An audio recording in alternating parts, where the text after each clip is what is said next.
Kumusta mga bata? Ako nga pala si Binibining Marisa L. Franco, ang gurong tagapayo ng ikalawang baitang Pilipino 2. Halina't ating tuklasin kung bakit ang araw ay mas maliwanag kaysa sa buwan. Pero bago ang lahat, inaanyayahan ko kayong magsipagtayo upang damhin ang presensya ng Panginoon. Mary Jane, pangunahan mo nga anak ang ating panalangin.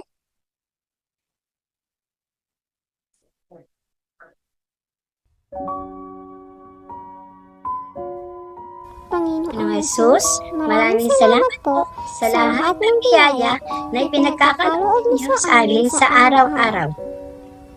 Salamat po sa araw na ito na kami po ay muling nagkaroon ng pagkakataon upang matuto. Bigyan niyo po ang lakas ang aming mga guro na silang mag-aaral sa amin ng kaalaman.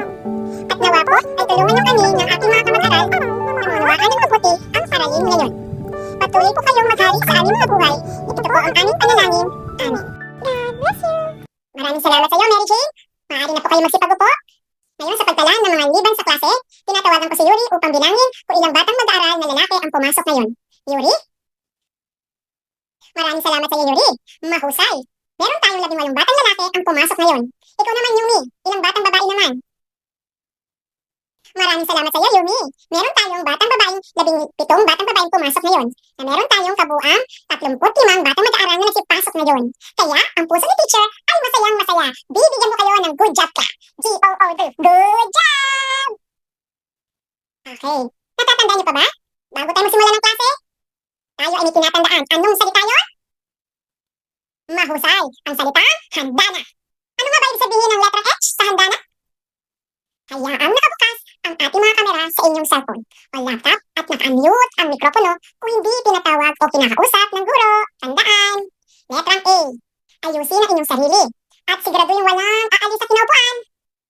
Letrang N. Nakahanda na ang mga gamit sa klase. Letrang B. Dito sa klase, nakapokus lang kayo sa ating aralin. At ang letrang A. Aktibong makikibahagi sa klase. Naintindihan po mga bata? Ano nga uli ang salita na yun? Mahusay, handa na. Kaya, muli, magsitayo at tayo ay kumanta at sumaya. Sundan si teacher.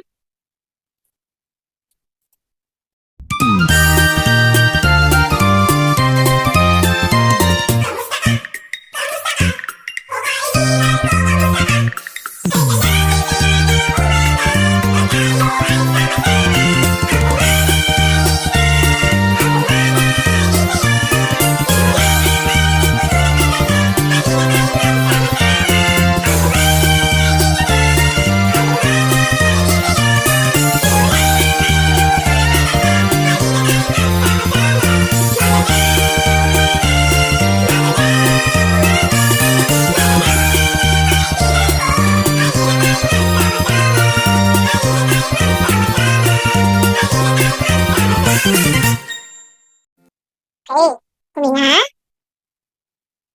Buga. Ingat. Buga. Maaari na kayo magsipagupo sa inyong kinupuan. Mula sa ating awitin, ano ang desaya at kaganda? Tuwing? Mahusay. Tuwing umaga. At kapag tuwing umaga, ano ang nakikita nyo sa kalangitan? Ano ang sumisikat tuwing umaga? Mahusay. Ang araw. Ang araw ay nakikita tuwing umaga. Kaya dapat lagi tayong masaya at maganda. Ano naman ang ginagawa nyo kapag gabi? Natutulog na kayo. At bago matulog, kayo ay nagdarasal. Okay po. At sa gabi, nakikita natin ang... Ano na? Okay, mahusay. Ang galing talaga. Ang buwan. Ang buwan ay nakikita tuwing gabi. Kaya ang ating kwento ngayon ay tungkol sa bakit mas maliwanag ang araw kaysa sa buwan. Tandaan mga bata. Handa na ba kayo makinig mga bata? Bago ang lahat, paghawan muna natin ng mga malalalim na salita upang maintindihan natin ang ibig sabihin doon sa kwentong kapag ating naririnig. Handa na po? Alam niyo po ba itong larawan? Mahusay. Iyan po ay engkanto. Ang engkanto ay hindi pangkaraniwang tao. Next, ano naman to? Chick. Diamante. Mahusay. Tama ka dyan. Kumikinang yan. Nakikita yan sa singsing. May mga diamante sa mga singsing, sa hikaw. Siya ay kumikinang. Mahusay ka talaga, Carla. Ano naman to?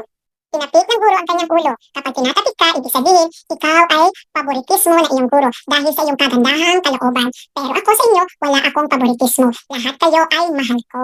Kaya, lahat kayo ay paboritismo ko dahil ang gagaling, ang husay, at ang babait ng mga bata. Ito naman.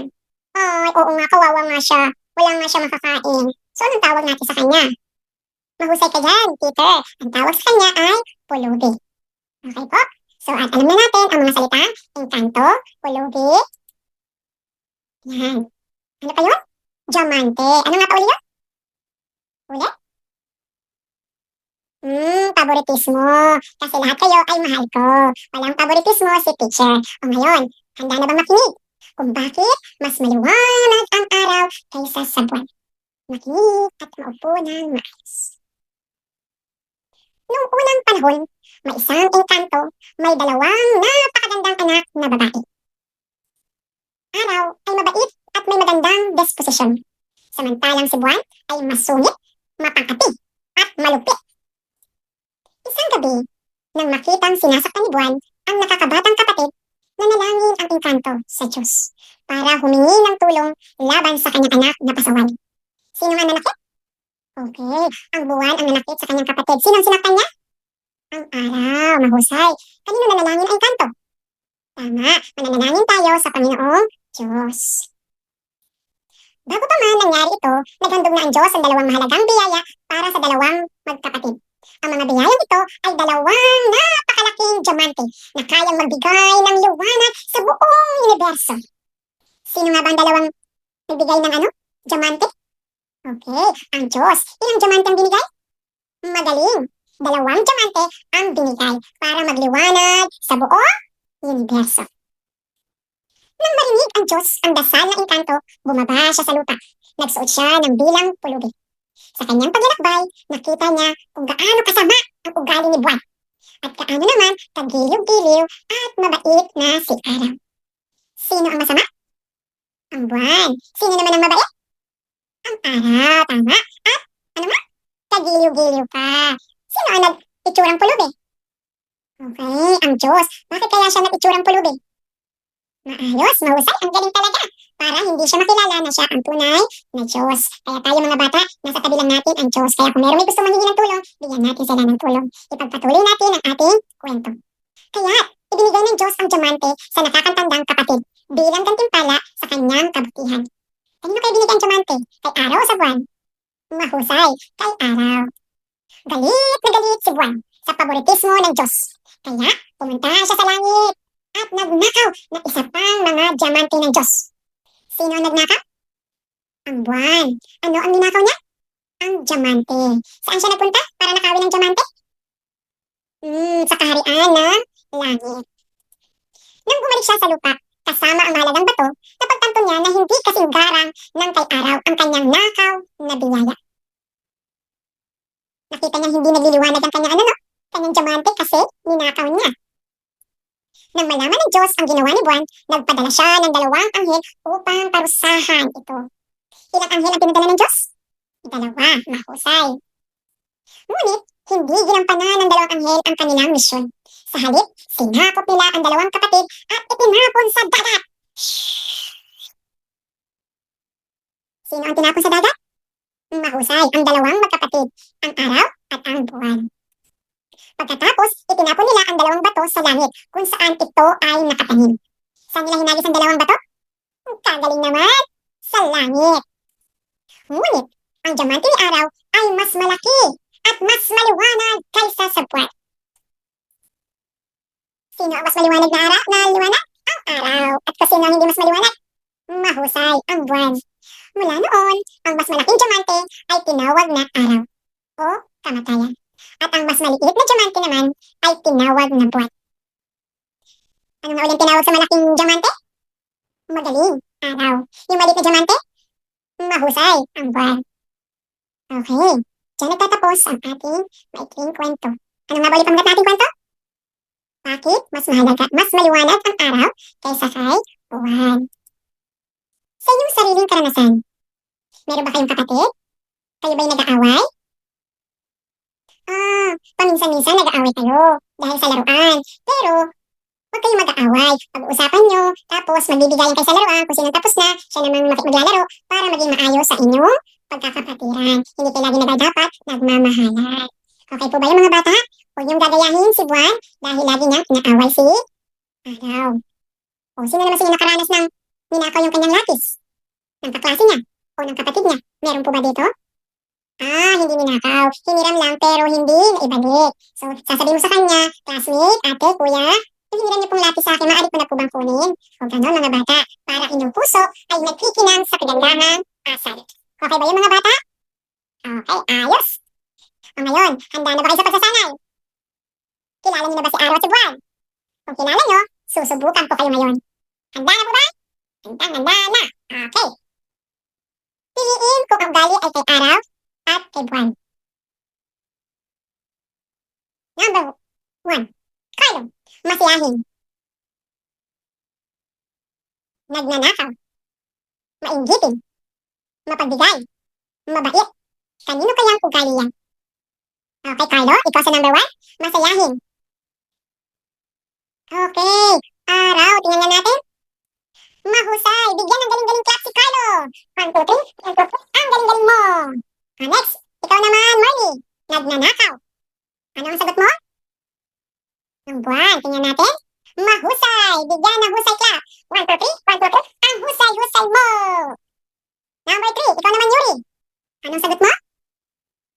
Ang Buwan din. Mahusay. Bigyan din ng husay clap. 1, 2, 3. Ang husay-husay mo. Next. Yumi, ikaw naman, Yumi. Anong sagot sa number 4? Okay, ang Araw. Tama. Ang galing-galing mo. Bigyan ng galing-galing ka. 1, 2, 3. 1, 2, 3. Ang galing-galing mo. Next, ikaw naman, Mary Jane. Ano yung sagot? Ang Araw. Okay, bigyan ng husay clap. 1, 2, 3. 1, 2, 3. Ang husay-husay mo. Okay, ang huhusan ng mga bata, nasagutan nyo ng maayos ang mga ugali kay Araw at kay Buwan. Sino mas pipiliin yung ugali? Okay, si Araw ang pipiliin na mas ugali. Bakit kaya niyo pipiliin siya? Dahil siya ay may mabuting puso, mabait, masiyahin. Okay, yun mga bata. Ngayon, anong aral ang ating natutunan ngayon kay Araw at kay Buwan? Ano nga ba mga bata? Huwag tayong mainggit, makontento kung ano man ibinigay sa atin. Ayos ba yung mga bata? Ano pa mga bata? Maging mapagmahal sa kapatid, sa kaklase, o sa kamag-aral. Ano pa? Ugaliin magpasalamat sa Panginoong Diyos kung anumang biyayang meron tayo. Ang galing nyo mga bata, alam nyo na ang mga aral na natutunan natin ngayon. Huwag mainggit, maging mapagmahal, maging mapagbigay, at ugaliin magpasalamat sa Panginoon. Okay, good job mga bata, ang husay. Okay, ngayon, natatanda niyo pa ba ang mga larawan kanina sa aking kwento? Kaya niyo bang pagsunod-sunurin ang mga ito? Ayon sa kanilang pangyayari. Yehey! Kaya! Okay, go, go, go! Ready na tayo! Okay, ilagay natin kung saan ang ikalawang pangyayari, ikatlo, ikaapat, at ikalimang pangyayari. Alin kaya sa mga larawan dito ang mauuna? Tingnan na natin. Okay, ang unang pangyayari ay ang engkanto na meron dalawang anak. Ang husay mo, Claire! Next ka lang pangyayari. Okay, nung inaway na ni Buwan ang kanyang kapatid at nakita ng kanyang engkantong nanay at nagdasal yung kanyang nanay. Mahusay ka talaga, Paulo. Tatlo, tama, nung bumaba ang Diyos mula sa kalangitan at ibinigay ang magandang regalo para kay Araw dahil sa kanyang kabutihang kalooban at pagiging mabait. Ano naman to? Okay, nung umakyat naman si Araw papunta sa kalangitan upang nakawin ang iba pang diamante. Yan ang ikaapat na pangyayari. At ang kalima, sila ay nagkaroon na ng kanilang iba't ibang klase ng liwanag. Ang kay Araw ay mas maliwanag at ang kay Buwan ay mas maliit ang liwanag dahil si Araw ay mas maraming kagandahang loob at kabaitan. Si Buwan naman ay laging puno ng inggit at malupit sa kapwa. Kaya tayo, tandaan natin mga bata na huwag tayong magiging mainggitin sa ating kapwa at huwag tayong laging maging malupit sa kanila. Maasahan ko ba yung mga bata? Okay, good job. Dahil dyan, bigyan ko kayo ng wonderful clap. 1, 2, 3, 1, 2, 3. Wonderful! Okay, dahil ngayon sa inyong husay, handa na ba kayo sa inyong pagtataya? Okay, kunin na inyong kwaderno. Lagyan ito ng bilang 1 hanggang 5. Isulat lang ang titik ng tamang sagot. Handa na po ba? Handang-handa na. Okay. Unang bilang. Sino ang may magandang ugali sa kwento? A. Mga anghel. B. Si araw. C. Si buwan. Okay? Next. Kalawa. Ano ang kinuha ni buwan sa kaharian ng langit? A. Bola. B. Diamante. C. Manika. Good job. Next, ikatlo. Bakit nagpadala ng dalawang anghel ang Diyos? A. Upang parusahan si buwan. B. Upang makuhang diamanting kinuha. C. Upang dagdagan ang diamanting kinuha.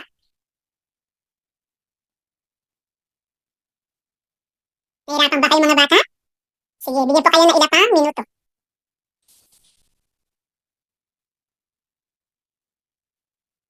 Okay na?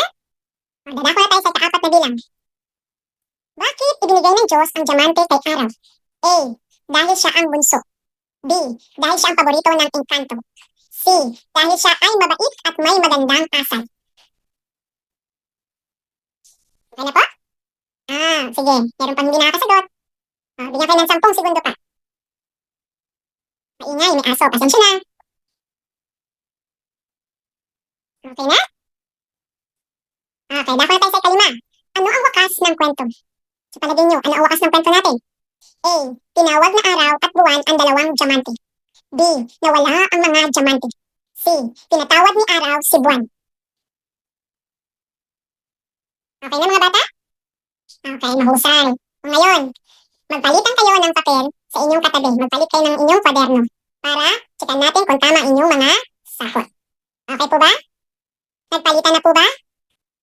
Okay. Tunghayan na natin ang ating mga kasagutan. Number 1. Steph. Ikaw ang sumagot, Steph. Sino ang may magandang ugali sa kwento?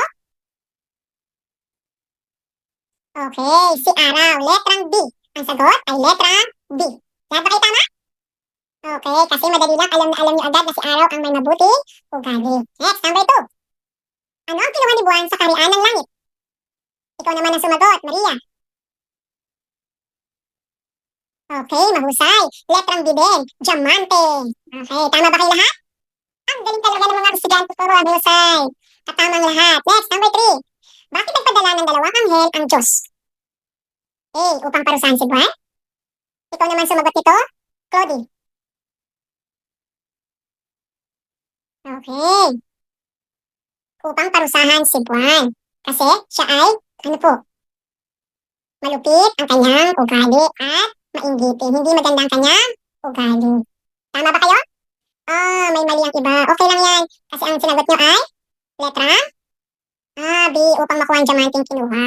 Bago pa yun, di ba? Pinadala ang dalawang anghel dahil sama-sama. Okay po? Next, ika-4. Bakit ibinigay ng Diyos ang diamante kay araw? Ikaw naman sumagot nito, Princess.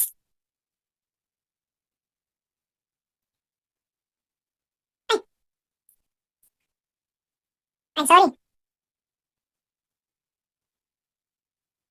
Okay, dahil siya ay mabait at may magandang ugali. Letter C. Mahusay, Princess. Next, number 5. Ano ang wakas ng ating kwento? Ikaw naman, Shayna.